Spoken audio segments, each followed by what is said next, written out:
आपला पुढचा पॉईंट आहे इथर्स. इथरचं क्लासिफिकेशन आणि नॉमेनक्लेचर ऑलरेडी आपण शिकलो आहे. इथर्सचं आपण प्रिपरेशन रिॲक्शन बघणार आहे. प्रिपरेशन रिॲक्शनमधली पहिली प्रिपरेशन रिॲक्शन आहे dehydration of alcohol. Dehydration of alcohol.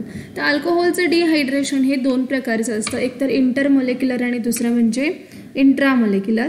बघा, डिहायड्रेशन हे दोन प्रकारचं, इंटर आणि दुसरं म्हणजे इंट्रा. तर इंटरमॉलिक्युलर डिहायड्रेशन करण्यासाठी अल्कोहोल कोणता असायला पाहिजे? प्रायमरी. आणि इंट्रामॉलिक्युलर डिहायड्रेशनसाठी अल्कोहोल हा सेकंडरी किंवा टर्शरी. इंटरमॉलिक्युलर डिहायड्रेशनसाठी टेम्परेचर कंपॅरेटिव्हली लो असायला पाहिजे आणि इंट्रामॉलिक्युलरसाठी टेम्परेचर कंपॅरेटिव्हली हाय टेम्परेचर वापरावं लागतं. त्यासाठी आपण पहिलं एक्झाम्पल बघतोय इंटरमॉलिक्युलर डिहायड्रेशन. इथरच्या फॉर्मेशनसाठी इथर कोणत्या मेथडने तयार केलं जातं? तर इंटरमॉलिक्युलर डिहायड्रेशन. इंटरमॉलिक्युलर डिहायड्रेशन असेल तर इथर मिळतं आणि इंट्रामॉलिक्युलर डिहायड्रेशन असेल तर प्रॉडक्ट आपल्याला मिळतो अल्किन. बघा, इंटरमॉलिक्युलर असेल तर इथर आणि इंट्रामॉलिक्युलर असेल तर प्रॉडक्ट हा अल्किन मिळतो. रिॲक्शन बघा, C2H5OH प्लस C2H5OH के दोन मॉलिक्युल्स घ्या. In presence of a sulphuric acid किंवा फॉस्फॉरिक ॲसिड ॲट 413 केल्विन. तर हा H आणि हा OH रिमूव्ह होतो ॲज अ बाय प्रॉडक्ट. आणि प्रॉडक्ट काय मिळणार आहे? तर C2H5O C2H5. बघा, C2H5O C2H5 प्लस वॉटर. प्रॉडक्टचं नाव आपण काय सांगतो? Ethoxy ethane. इथॉक्सी इथेन किंवा और डायइथिल इथर. हा काय घेतला आपण? इथाइल अल्कोहोल चे दोन मॉलिक्युल्स घेतले. बघा, ethyl alcohol in presence of a sulfuric acid or a phosphoric acid at 413 Kelvin temperature undergo intermolecular dehydration. म्हणजे दोन मॉलिक्युल मधला वॉटर रिमूव्ह केलाय, so converted into intermolecular dehydration and the product is ether. and the product is ether. आणि हेच जर temperature हाय असेल तर दुसरी रिॲक्शन इथं बघूया. बघा, थोडंसं इथं डिस्क्रिप्टिव्ह घ्यावं लागेल.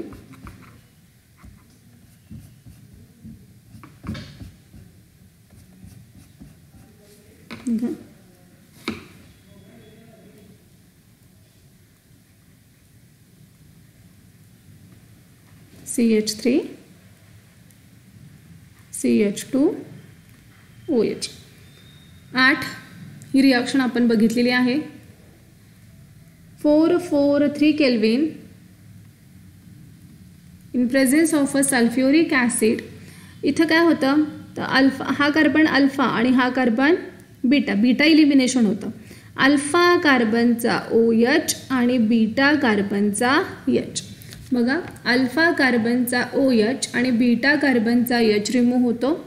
म्हणजे इथंही काय रिमूव्ह होणार? वॉटर. पण वॉटर कुणामध्ये रिमूव्ह झालं आहे? त्याच मॉलिक्युलमध्ये रिमूव्ह झालं आहे. म्हणजे इथं कोणतं डिहायड्रेशन? तर इंट्रामॉलिक्युलर डिहायड्रेशन. आणि प्रॉडक्ट काय मिळेल? बघा, CH2 double bond CH2 that is इथिन. CH2 double bond CH2 that is इथिन. Ethyl alcohol gate converted into इथिन. फक्त फरक कशाचा आहे? टेम्परेचरचा. 413 केल्विन असेल तर इथर आणि 443 केल्विन असेल तर इंट्रामॉलिक्युलर डिहायड्रेशन होतं आणि प्रॉडक्ट आपल्याला मिळतो इथिन किंवा अल्किन. प्रॉडक्ट आपल्याला मिळतो अल्किन. आता ह्या इंटरमॉलिक्युलर डिहायड्रेशनचं मेकॅनिझम आपल्याला बघायचं आहे. मेकॅनिझम ॲक्च्युली कशा पद्धतीनं होतं? तर मेकॅनिझमचे 3 स्टेप मी तुम्हाला ऑलरेडी सांगितलेले आहे. जनरली मेकॅनिझम होत असताना पहिली स्टेप प्रोटॉनेशन, दुसरी step formation of carbocation and attack of nucleophile आणि तिसरी स्टेप असते डिप्रोटॉनेशन. तर इथं ॲक्च्युली हे रिॲक्शन मेकॅनिझम जे आहे ते SN2 या पद्धतीनं होणार आहे. तर SN1 आणि SN2 रिॲक्शन मेकॅनिझम तुम्ही हॅलोजन डेरिव्हेटिव्हमध्ये शिकणार आहात. SN2 म्हणजे काय, तर nucleophilic substitution second order reaction. तर ह्याच्यामध्ये काय होतं, at a time bond form आणि ब्रेक होतो. म्हणजे इथं कार्बोकेटायन फॉर्म होत नाही. बघा लक्षात ठेवा, SN2 रिॲक्शन मेकॅनिझममध्ये कार्बोकेटायनचं फॉर्मेशन होत नाही. बॉन्ड फॉर्मेशन आणि ब्रेकिंग हे सायमल्टेनियस असतं. बॉन्ड फॉर्मेशन आणि ब्रेकिंग हे एकदम होतं, सायमल्टेनियस असतं, एकदम होणार आहे. बघा बॉन्ड फॉर्म, ज्या वेळेला बॉन्ड फॉर्म होतो त्याच वेळेला बॉन्ड ब्रेक होतो. दोन्हीही एकदम होतं, त्यामुळं कार्बोकेटायनचं फॉर्मेशन होणार नाही. याआधी आपण एक मेकॅनिझम बघितलं, त्याच्यामध्ये कार्बोकेटायन फॉर्म करून घेतला होता. आता ह्याच्यामध्ये SN2 रिॲक्शन मेकॅनिझमनुसार पहिल्या स्टेपमध्ये काय होतं, प्रोटॉनेशन. म्हणजे प्रोटॉन बाहेर पडतो, प्रोटॉनची ॲडिशन करायची. प्रोटॉनेशन म्हणजे प्रोटॉनची ॲडिशन करायची. आता आपण रिॲक्शन ही कुणाच्या प्रेझेन्समध्ये करतोय, तर सल्फ्युरिक ॲसिडच्या प्रेझेन्समध्ये. म्हणजे तिथं हा H+ म्हणजे ॲसिड. आता हा आपण काय घेतला, इथाईल अल्कोहोलचा पहिला मॉलिक्यूल घेतला. ऑक्सिजनवरती ह्या 2 इलेक्ट्रॉन पेअर असतात. ओके, आणि प्रोटॉनेशन करायचं म्हणजे प्रोटॉनला ॲड करायचं. प्रोटॉन ॲड कसा होतो, तर हा आपल्याकडची इलेक्ट्रॉन पेअर ह्या प्रोटॉनला देतो आणि हा प्रोटॉन खिचून घेतो. बघा पुन्हा, हा ऑक्सिजन आपल्याकडे असणारी इलेक्ट्रॉन ह्या प्रोटॉनला देतो आणि प्रोटॉनला खेचून घेतो. म्हणजे हा प्रोटॉन कुणाला जोडायचा आहे, ऑक्सिजनला. ऑक्सिजनला इथं हा जोडला, OH2. ऑक्सिजनवर इलेक्ट्रॉन पेअर किती होता, 2. त्यापैकी शिल्लक राहिली 1. आणि ऑक्सिजनवरती चार्ज कोणता आला, पॉझिटिव्ह. ऑक्सिजनवरती चार्ज आला पॉझिटिव्ह. ओके, तर हा झाला प्रोटॉनेटेड अल्कोहोल. हा तयार झाला प्रोटॉनेटेड अल्कोहोल. तर दुसऱ्या स्टेपमध्ये काय होतं, SN2 रिॲक्शन मेकॅनिझमनुसार, दुसऱ्या स्टेपमध्ये SN2 रिॲक्शन मेकॅनिझमनुसार बॉन्ड फॉर्मेशन आणि बॉन्ड ब्रेकिंग जे आहे ते सायमल्टेनियस होणार आहे. बॉन्ड फॉर्मेशन आणि बॉन्ड ब्रेकिंग जे आहे ते सायमल्टेनियस होणार आहे. म्हणजे न्यूक्लियोफाइल ज्या स्टेपमध्ये जनरेट होतो त्याच स्टेपमध्ये त्याचा अटॅक दाखवायचा आहे. तर इथं हा तयार झाला प्रोटॉनेटेड अल्कोहोल. हा प्रोटॉनेटेड अल्कोहोल जो आहे, इथं C2H5 पाहिजे.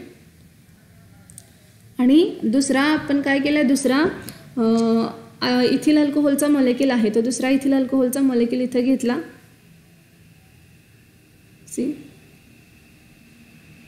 C2H5OH. ऑक्सिजनवरती हा 2 लोन पेअर. हा दुसरा इथिल अल्कोहोलचा मॉलिक्यूल घेतला आणि हा जो प्रोटॉनेटेड अल्कोहोल आहे, हा प्रोटॉनेटेड अल्कोहोल इथं घ्यायचा. बघा CH3 CH2OH. आता काय होणार, हा जो बॉन्ड आहे, हा बॉन्ड हा इथं शिफ्ट झाला, हा इथं शिफ्ट झाला, तर ह्या कार्बनवरती चार्ज कोणता यायला पाहिजे, पॉझिटिव्ह. आणि इथं न्यूक्लियोफाइल कोण असणार आहे, हा दुसरा अल्कोहोलचा मॉलिक्यूल जो आहे तो न्यूक्लियोफाइल असणार आहे. मग ह्या न्यूक्लियोफाइलचा अटॅक ह्या कार्बनवरती करायचा. जनरली आपण काय दाखवत होतो, हा बॉन्ड पहिला ब्रेक करायचा, हा वॉटर बाहेर काढायचा, ह्याच्यावरती प्लस चार्ज द्यायचा, मग हा आपल्याकडची इलेक्ट्रॉन पेअर ह्याला देणार आणि ह्याला खेचून घेणार.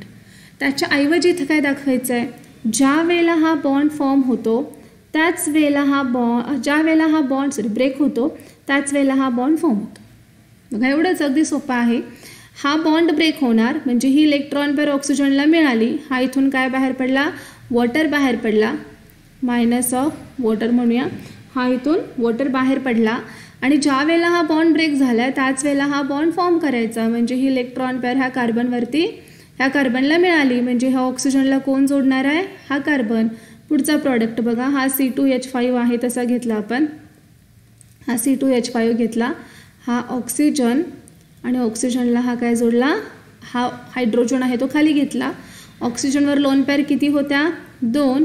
त्यापैकी शिल्लक किती राहिली, 1च. कारण त्याने 1 काय केली आहे, डोनेट केले कुणाला, या कार्बनला. म्हणजे ह्या ऑक्सिजनला कोण जोडायचा, हा कार्बन जोडायचा. That is CH2 CH3. आणि ऑक्सिजनवरती चार्ज कोणता येणार, पॉझिटिव्ह. तर तिसऱ्या स्टेपमध्ये काय करायचं, डिप्रोटॉनेशन म्हणजे जो प्रोटॉन ॲड केला आहे त्या प्रोटॉनला बाहेर काढायचं, that is deprotonation. So here C2H5O हा H, एक लोन पेअर, एक पॉझिटिव्ह चार्ज, हा CH2 हा CH3, डिप्रोटॉनेशन केलं, हा H+ बाहेर पडला. हा कसा बाहेर पडणार, तर ऑक्सिजन आणि हायड्रोजनमध्ये शेअर झालेली इलेक्ट्रॉन पेअर ह्या ऑक्सिजनला मिळाली आणि हा इथून H+ म्हणून बाहेर पडला. So get converted into C2H5O, C2H5 ऑक्सिजनवरती दोन पेअर ज्या आहेत त्या 2 येणार आणि त्याच्यावरचा जो पॉझिटिव्ह चार्ज आहे तो निघून गेला. This is a mechanism of intermolecular dehydration of alcohol to form ether. Okay, intermolecular dehydration of alcohol to form ether. बघा मेकॅनिझम पुन्हा कशा पद्धतीने केलाय.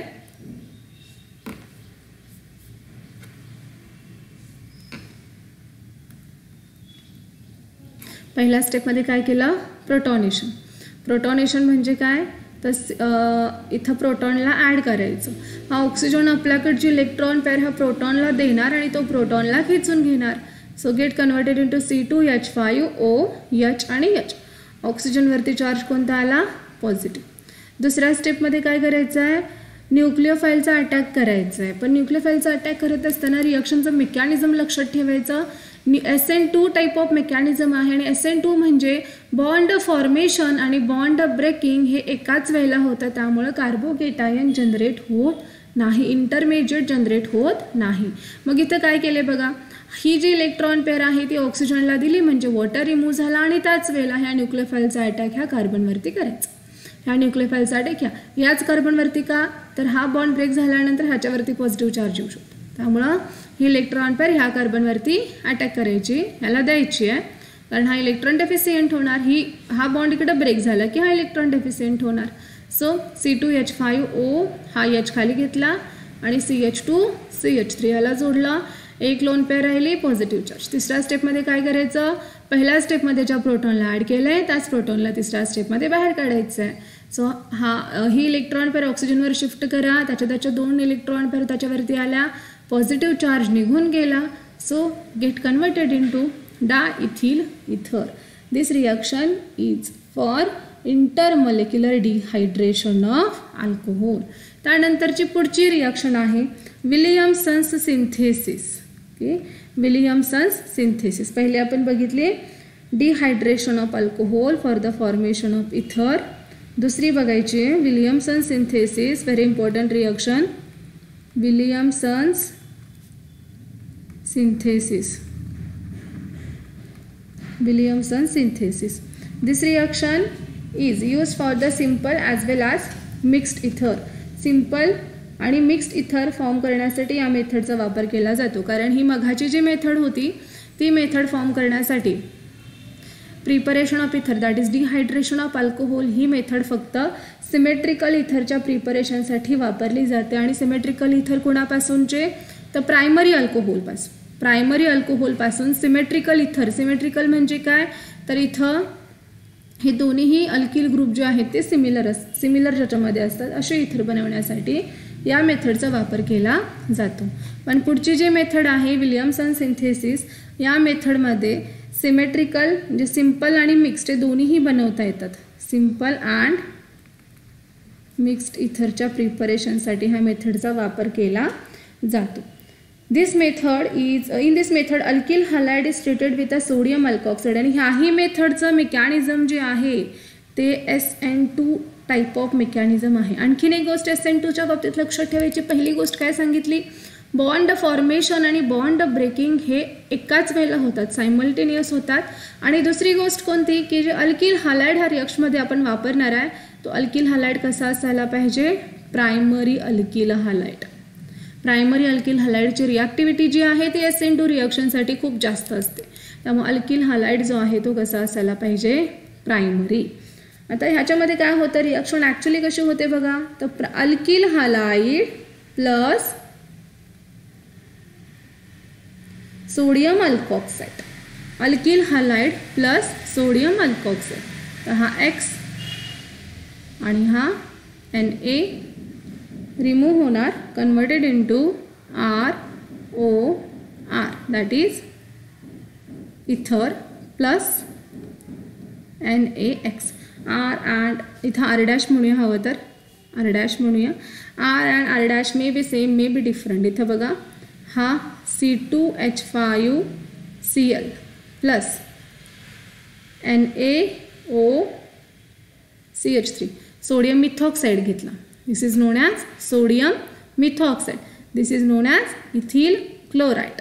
Converted into product C2H5OCH3 plus NaCl plus NaCl.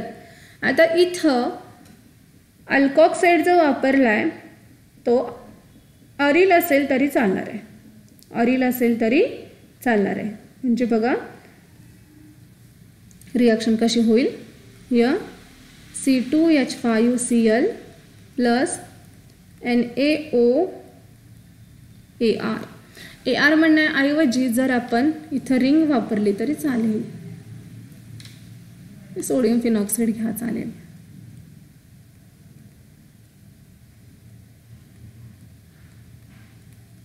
Okay, असाही चालेल. ॲलिफॅटिक किंवा aromatic असेल तरी दोन्हीही चालणार आहेत. Converted into product. Bye product कोणता, हा Cl आणि हा Na, म्हणजे मायनस ऑफ NaCl हा बाय प्रॉडक्ट. आणि प्रॉडक्ट कसा येणार, हा O आणि ह्याला काय जोडायचा, हा C2H5. अशाही पद्धतीनं प्रॉडक्ट काढला तरी चालणार आहे.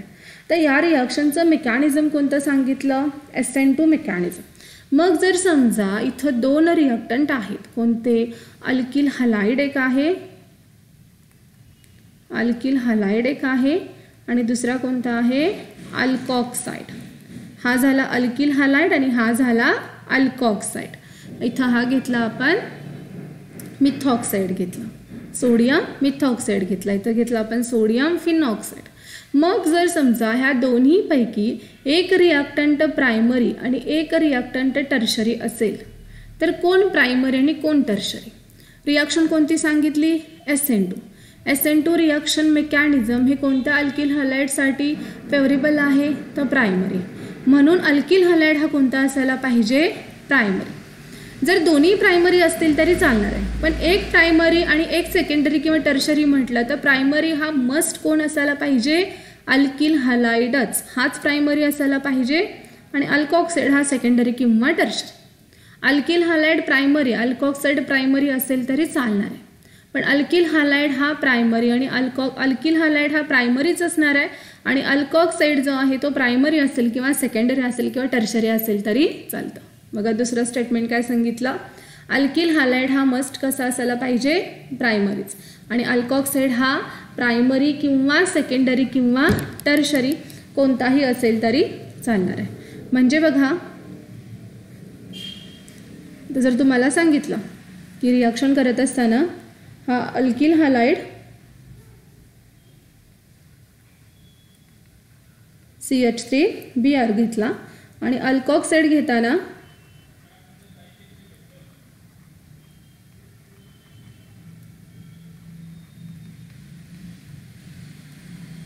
इट इज सोडियम, याला काय म्हणता येईल बघा, ब्यूटॉक्साइड असं जर घेतलं तर रिॲक्शन कशी होणार.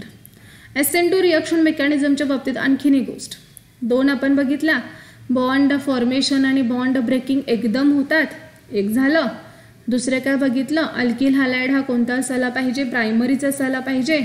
आणि तिसरं काय, अल्किल हलाइड वरती न्यूक्लिओफाईलचा होणारा जो अटॅक आहे, न्यूक्लिओफाईलचा होणारा जो अटॅक आहे तो पाठीमागून होतो, backside on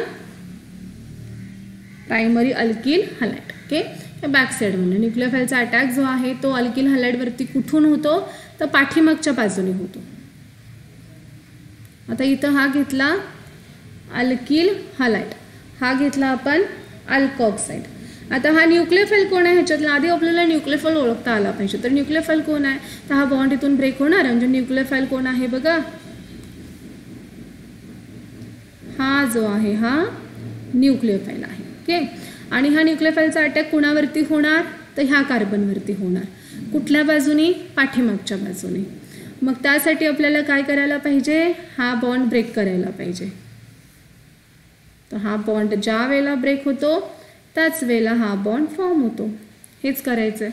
bond formation and bond breaking is simultaneous. एकदम होतं. म्हणजे ज्या वेळेला तुम्ही हा बॉन्ड ब्रेक करणार आहे त्याच वेळेला हा बॉन्ड फॉर्म करायचा. सो सिंपल रिॲक्शन काय तयार होईल बघा. हा CH3 हा CH3 हा CH3 हा O आणि हा CH3. हा ओला काय जोडायचं फक्त CH3 आणि बाय प्रॉडक्ट काय आला -NaBr. म्हणजे जर अल्किल हलाइड आणि अल्कॉक्साइडमध्ये जर एक प्रायमरी आणि एक टर्शरी निवडायचं असेल तर प्रायमरी कुणाला निवडणार आहे अल्किल हलाइडच प्रायमरी आणि अल्कॉक्साइड हा टर्शरी. अल्किल हलाइड आणि अल्कॉक्साइड दोघंही प्रायमरी असतील तरी चालणार आहे. पण दोघांपैकी एक प्रायमरी आणि दुसरा सेकंडरी किंवा टर्शरी म्हणलं तर अल्किल हलाइडच प्रायमरी आणि अल्कॉक्साइड हा प्रायमरी किंवा सेकंडरी किंवा टर्शरी जसं असेल तसं. आता जर समजा हे जर आपण उलट केलं. उलट म्हणजे काय अल्किल हलाइड हा टर्शरी घेतला.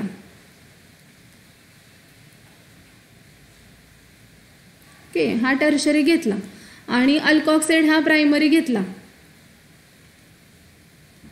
तर काय होईल हा न्यूक्लियोफाइल. ओके. ह्या न्यूक्लियोफाइलचा अटॅक ह्याच्यावर पाठीमागच्या बाजूनी व्हायला पाहिजे. म्हणजे हा न्यूक्लियोफाइल असायला पाहिजे आणि काय व्हायला पाहिजे तर हा बॉन्ड असा ब्रेक व्हायला पाहिजे. ॲक्च्युली तसं होत नाही पण बघा काय व्हायला पाहिजे हा बॉन्ड असा ब्रेक व्हायला पाहिजे. न्यूक्लियोफाइल कोण आहे तर हा. ह्याचा अटॅक कोणावरती व्हायला पाहिजे या मधल्या कार्बनवर. कुठून पाठीमागच्या बाजूनी. हे शक्य आहे का नाही. का शक्य नाही आहे तर ह्या कार्बनला पाठीमागच्या बाजूला हे मोठे मोठे ग्रुप जोडलेत ना. मग हे मोठे मोठे ग्रुप येणाऱ्या दुसऱ्या ग्रुपला जागा देणार नाहीत. त्यामुळे याच्यावरती पाठीमागच्या बाजूने अटॅक होऊ शकत नाही. हे सगळं तुम्ही SN1 SN2 रिॲक्शन मेकॅनिझममध्ये शिकणार आहे. आता तुम्हाला जेवढं ग्रास्प करता येईल तेवढं करून घ्या. मग ह्याच्यामध्ये काय सांगितलं न्यूक्लियोफाइल कोण असणार आहे तर हा असणार आहे न्यूक्लियोफाइल. ह्या न्यूक्लियोफाइलचा अटॅक ह्या मधल्या कार्बनवरच का म्हणलं बरं तर ह्या कार्बनला Br जोडलं आहे ना. मग ह्या Brला आपण इथून बाहेर काढलं. मग कोण इलेक्ट्रॉन डेफिसियंट झाला हा कार्बन. न्यूक्लियोफाइलची गरज कोणाला आहे याच कार्बनला. बघा न्यूक्लियोफाइलची गरज आहे याच कार्बनला कारण हा बॉन्ड इथून ब्रेक झाला आहे. हा इलेक्ट्रॉन घेऊन जातो इथून बाहेर. मग ह्या कार्बनला इलेक्ट्रॉन्स देणार कोण न्यूक्लियोफाइल. पण तो कुठून द्यायला पाहिजे according to the SN2 reaction mechanism back side पाठीमागच्या बाजूनी. पण हा जर टर्शरी असेल अल्किल हलाइड जर टर्शरी असेल तर पाठीमागच्या बाजूनी अटॅक पॉसिबल नाही. मग काय होईल दुसरा चान्स कोणता तर बीटा इलिमिनेशन. बीटा इलिमिनेशन म्हणजे काय तर हा Br तर निघून जाणार आहे पण हा Br प्रोटॉन घेऊन निघून जाणार. म्हणजे अल्फा कार्बनचा Br आणि बीटा कार्बनचा H निघून गेला. तर प्रॉडक्ट कोणतं आलं इथं कोणती रिॲक्शन होणार इलिमिनेशन. Predominates over substitution. इतर रिॲक्शन कोणती झाली सबस्टिट्यूशन. बघा इथं रिॲक्शन झाली सबस्टिट्यूशन. इथं रिॲक्शन कोणती होणार इलिमिनेशन. अजूनही लक्षात येते का बघा अल्किल हलाइड जर टर्शरी घेतला आणि अल्कॉक्साइड जर प्रायमरी घेतला म्हणजे ह्याच्या उलट केलं तर काय होईल इलिमिनेशन होणार सबस्टिट्यूशन होणार नाही. न्यूक्लियोफाइलचा अटॅक होणार नाही. त्यामुळे तुमचा प्रॉडक्ट काय आला हा CH3C हा CH3 आणि हा डबल बॉन्ड CH2. बघा CH3C CH3 double bond CH2 हा प्रॉडक्ट आला. त्याचं नाव आहे आयसोब्युटिलीन. त्याचं नाव आहे आयसोब्युटीन किंवा आयसोब्युटिलीन म्हणतात त्याला. सो आयसोब्युटीन किंवा आयसोब्युटिलीन. काय केलं बघा हा अल्फा कार्ब हे असं व्हायला पाहिजे होतं. इथं तुम्हाला हे आरोज दाखवले तसं व्हायला पाहिजे होतं पण ॲक्च्युली असं होत नाही का तर बॅकसाईडनं अटॅक पॉसिबल नाही. मग आत्ता काय केलं आहे ते बघूयात आपण.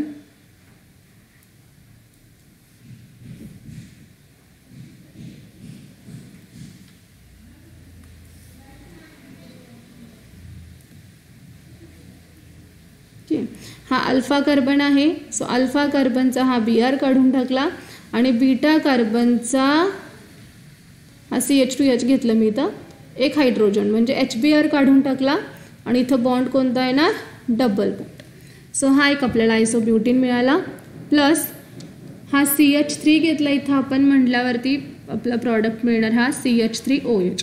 इथं जर समजा C2H5 घेतला, इथं जर C2H5 घेतला, आपला प्रॉडक्ट येणार C2H5OH, काही घेतलं तरी चालेल, C2H5OH. प्लस हा Br आणि हा Na इथून बाहेर पडला म्हटल्यावर दुसरा आपला प्रॉडक्ट आला NaBr. आता इथं बघा, जर एक म्हणजे काय सांगितलं, हे दोघंही प्रायमरी असतील तर रिॲक्शन होणार आहे. इथं आपण केली आहे वरती, इथं आपण केली आहे, दोघंही प्रायमरी असतील तर रिॲक्शन होणार आहे. दुसरं म्हणजे काय, दोघांपैकी एक प्रायमरी आणि एक टर्शरी असेल तर अल्किल हॅलाइडच प्रायमरी असायला पाहिजे. अल्किल हॅलाइड जर टर्शरी घेतला तर रिॲक्शन कोणती होते, इलिमिनेशन.